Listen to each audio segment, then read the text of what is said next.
রূপান্তরের সত্যের আজকের এই পর্বে সবাইকে স্বাগতম। প্রিয় বন্ধুরা, প্রীতি, সালাম এবং শুভেচ্ছা নেবেন। গতকাল বাংলাদেশ সময় রাত ১টার একটু পরে বিএনপির চেয়ারপারসন বেগম খালেদা জিয়াকে ভেন্টিলেটর অর্থাৎ লাইফ সাপোর্টে নেওয়া হয়েছে।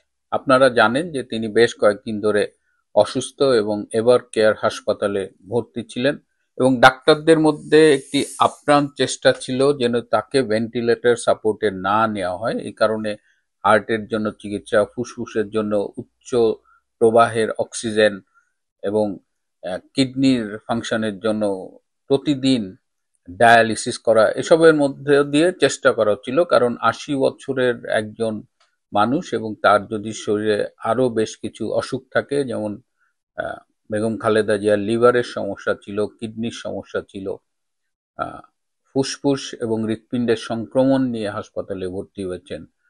তো সব মিলিয়ে তার যে মাল্টি অর্গান ইনভলভমেন্ট, সেখানে লাইফ সাপোর্টে গেলে তার বেঁচে থাকার সম্ভাবনাটা অনেক কমে আসে।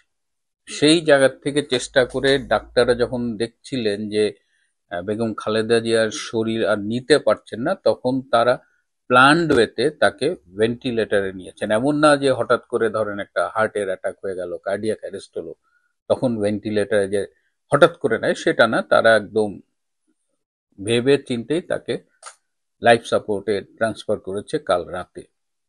যদিও কালকের মিডিয়ায় নাকি সংবাদ ছিল যে তার অবস্থা স্থিতিশীল, তার অবস্থা উন্নতির দিকে।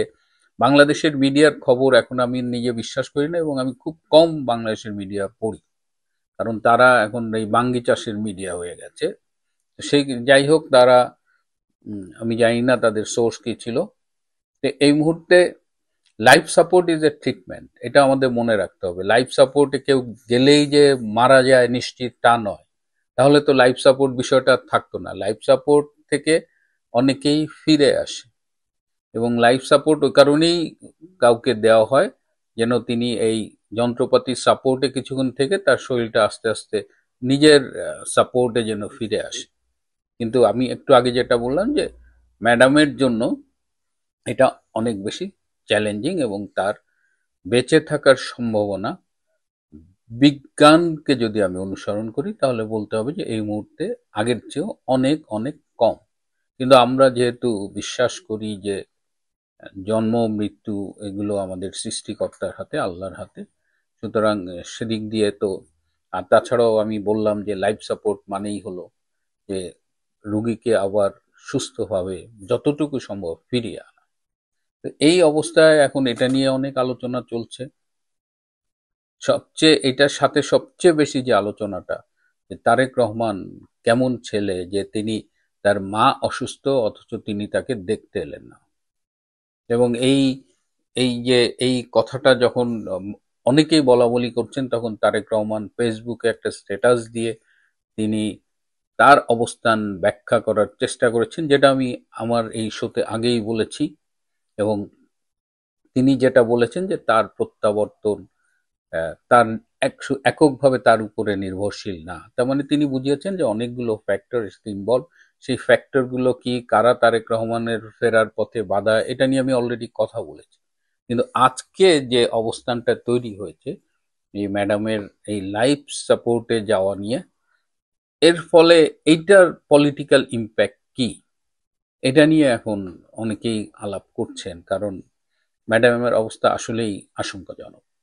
এখন একটা আলোচনা আমার পছন্দ হয়েছে এবং আমার কাছে গ্রহণযোগ্য মনে হয়েছে যে তারেক রহমান গত বছরের ৫ই আগস্ট যখন রেজিম চেঞ্জ হলো, জঙ্গি অভ্যুত্থানের মাধ্যমে আওয়ামী লীগের সরকার চলে গেল, ডক্টর ইউনূস অবৈধ হলেও ক্ষমতা দখল করলো, তখনই উচিত ছিল তারেক রহমানের বাংলাদেশে চলে আসা।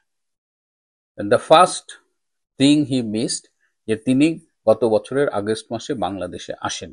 এখন আপনি বলবেন যে তার লাইফের প্রতি ঝুঁকি আছে, তার ফেরাটা অনেক কিছুর উপরে নির্ভরশীল, এই পার্টি ওই পার্টি সেই পার্টি, মানে A B C D E, অনেকগুলো ফ্যাক্টর জড়িত।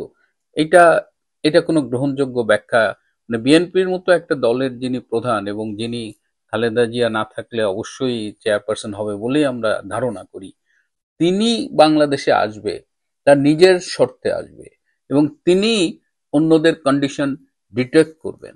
একবার ভেবে দেখুন তো, গত বছরের আগস্টে যদি তারেক রহমান আসতেন এবং বাংলাদেশে তখন আওয়ামী লীগ খুবই নাজুক অবস্থায় ছিল, আমরা স্বীকার করি আর না করি, অত্যন্ত সফল ষড়যন্ত্রের মাধ্যমে তারা আওয়ামী লীগকে একদম ব্যাকসিটে নিয়ে গিয়েছিল, কিন্তু Tarique Rahman miss the train, first train, এবং এটা নিয়ে তার মানে একটা, আমি তো বলবো যে তিনি রাজনীতিতে প্রথম চালটা ভুল করেছেন। তারেক রহমান এসে তাদের একটা প্রেসার করা উচিত ছিল গভর্নমেন্টের উপরে যে গত বছর ডিসেম্বরের মধ্যে নির্বাচন, এবং গত বছর ডিসেম্বরের মধ্যে নির্বাচন হলে কিন্তু বিএনপির ক্ষমতায় যাওয়ার সম্ভাবনা অনেক হাই ছিল। তো বিএনপি ক্ষমতায় গেলে আজকে কি হইতো? আজকের বাস্তবতা, আজকে আওয়ামী লীগের অবস্থান কোথায়? আজকেই কথা হচ্ছিল, একজন সম্প্রতি বাংলাদেশ থেকে ফিরেছে, বিএনপির একদম ডাই হার্ট সাপোর্টার, তার বয়স অ্যারাউন্ড 65। এই মির্জা আব্বাস বা ওই লেভেলে বিএনপি নেতাদের সাথে ভীষণ ভালো সম্পর্ক। তো গত বছর তিনি এরকম সময় দেশে গিয়েছিলেন, ফিরে এসে খুব উৎফুল্ল ছিল, কিন্তু আজকে আজকে যখন আমি কথা বলছিলাম তিনি খুবই হতাশ, তিনি বিএনপির রাজনৈতিক ভবিষ্যৎকে একেবারে অন্ধকারাচ্ছন্ন বললেন, এবং তিনি নিজের হতাশা ব্যক্ত করতে গিয়ে যে দু তিনটে ঘটনার কথা বললেন, আমি খুবই অবাক হলাম। বিএনপি চাঁদাবাজিতে নতুন মাত্রা যোগ করেছে, মানে নতুন একটা শিল্পের পর্যায়ে নিয়ে গেছে। যেমন ধরেন একজন বাড়িওয়ালা, তার হয়তো 6টা ফ্ল্যাট আছে, সে 6টা ফ্ল্যাটে হয়তো 10,000 করে ভাড়া পায়, 60,000 টাকা। এখন বিএনপির স্থানীয় নেতা ওই ফ্ল্যাট প্রতি একটা চাঁদা ধরে দিয়েছে, যে প্রতি ফ্ল্যাটে প্রতি মাসে তুমি আমাকে 200, 300, 400 টাকা দিবা। মানে আপনি বাড়ি ভাড়া দিবেন, প্রত্যেক ফ্ল্যাটের থেকে এখন চাঁদা নিচ্ছে। পাড়ার মধ্য দিয়ে হয়তো বালুর ট্রাক আসছে, কেউ একটা বাড়ি বানাচ্ছে, ওই ট্রাক প্রতি চাঁদা ধরে দিচ্ছে। তো এইসব দেখে এই বিএনপির ডাইহার্ড সাপোর্টার ভীষণ আপসেট। এর মধ্যে তারেক রহমান নাই, তারেক রহমান এই অনলাইনে দূর থেকে পার্টি চালাচ্ছে, পার্টি চলছে না, পার্টি ভালো চলেনি। এবং গত বছরের আগস্টে তারেক রহমান আসলে পুরো বাংলাদেশের রাজনৈতিক সমীকরণটা বদলে যেত, এবং তখন তারা নির্বাচন চাইলে ইউনূস সরকার নির্বাচন দিতে বাধ্য হতেন। কিন্তু একজন জননেতা, তিনি অন্যের টার্মস দ্বারা ডিক্টেটেড হচ্ছেন, তিনি নিজে টার্মস অফ রেফারেন্স জেনারেট করতে পারছেন না, যেটা শেখ হাসিনা করতেন। শেখ হাসিনা কিন্তু এইসব ঝুঁকি টুকি এগুলোর তোয়াক্কা করেনি, এবং 2007 সালে তিনি ফিরে আসছেন। 1981 সালে মে মাসে যখন আসছেন, তখন অনেকেই তাকে মানা করছিল যে your life will be at risk, and she took the risk. এবং আজকে ইতিহাস তাকে একদিন অন্যরকম ভাবে মূল্যায়ন করবে। বাট তারেক রহমান, আমি আগেও বলেছি যে ভীরু কাপুরুষের উপমা হবে, and he has done that. এবং আজকে তারেক রহমান নিজের রাজনীতিতে একটা সুইসাইডাল ডিসিশন নিয়েছেন। ইভেন এখনো যদি তিনি আসতেন, তাহলে দেশের মানুষের তার প্রতি একটা সিম্পাথি ডেভেলপ করতো, প্লাস বিএনপি তো একটা রাজনৈতিক অবস্থান আছে। আরো ব্লান্ডার করছে গত জুন মাসের 13 তারিখে এই ডক্টর ইউনূসের সাথে লন্ডনে মিটিং করে। তারেক রহমানকে কি মূলা দিচ্ছে আমি জানি না, ট্রেসি অ্যান্ড জ্যাকবসন আর ইউনূস মিলে তাহলে এমন মূলা তার সামনে ধরছে ক্ষমতার, যে এখন হি ইজ লস্ট। যদি খালেদা জিয়া না থাকে, যদি তার কিছু হয়ে যায়, তারেক রহমানের লিডারশিপ বিএনপির কাছে, বিএনপির ভেতরে চ্যালেঞ্জড হবে। এই মির্জা ফখরুল ইসলাম, এই মির্জা আব্বাস, এরা কিন্তু খুব গোড়েল প্লেয়ার আওয়ামী লীগের সাথে। এরা বিএনপির অনেক নেতাই আওয়ামী লীগের সরকারের পেরোলে ছিল, এটা আমরা বলি না, এটা রাজনীতির গোপন বিষয়। এই অবস্থায় বিএনপির পলিটিক্স হুমকির মুখে পড়বে, চ্যালেঞ্জের মুখে পড়বে, তারেক রহমানের লিডারশিপ চ্যালেঞ্জের মুখে পড়বে, এবং সেক্ষেত্রে বিএনপির ইন্টারনাল কনফ্লিক্ট অনেক বেড়ে যাবে। যাই হোক, এখন কিছু করার নাই। এখন হয়তো কেউ কেউ ভাবছেন যে তার জিয়ার সাথে বেগম খালেদা জিয়ার যাতে দেখা হয়, এই কারণে বেগম খালেদা জিয়াকে এয়ার অ্যাম্বুলেন্সে করে অন্য কোনো দেশে নিয়ে গিয়ে হয়তো তারেক রহমানকে সেখানে আনার একটা ব্যবস্থা করা হতে পারে। বাট আমি জানি না যে এয়ার অ্যাম্বুলেন্সে মুভ করার মতো অবস্থা এই মুহূর্তে বেগম খালেদা জিয়ার আছে কিনা। অনেকেই বলছেন যে তিনি বোধহয় ক্লিনিক্যালি ডেড, 16ই ডিসেম্বর তাকে ডিক্লেয়ার করা হবে। এই ইনফরমেশনটা মানে at least she is not clinically dead, আমি আপনাদের এনশিওর করছি যে উনি এখনো জীবিত আছেন। মেডিকেলের ভাষায় শি ইজ স্টিল অ্যালাইভ। 16ই ডিসেম্বর তাকে ইচ্ছাকৃতভাবে মৃত ঘোষণা করা হবে, এমন কোনো তথ্য আমাদের কাছে নেই। 16ই ডিসেম্বর মারা যেতে পারেন, মানুষ ওই দিন যে মরে না তা তো না, কিন্তু এখন পর্যন্ত এরকম কোনো প্ল্যান নেই।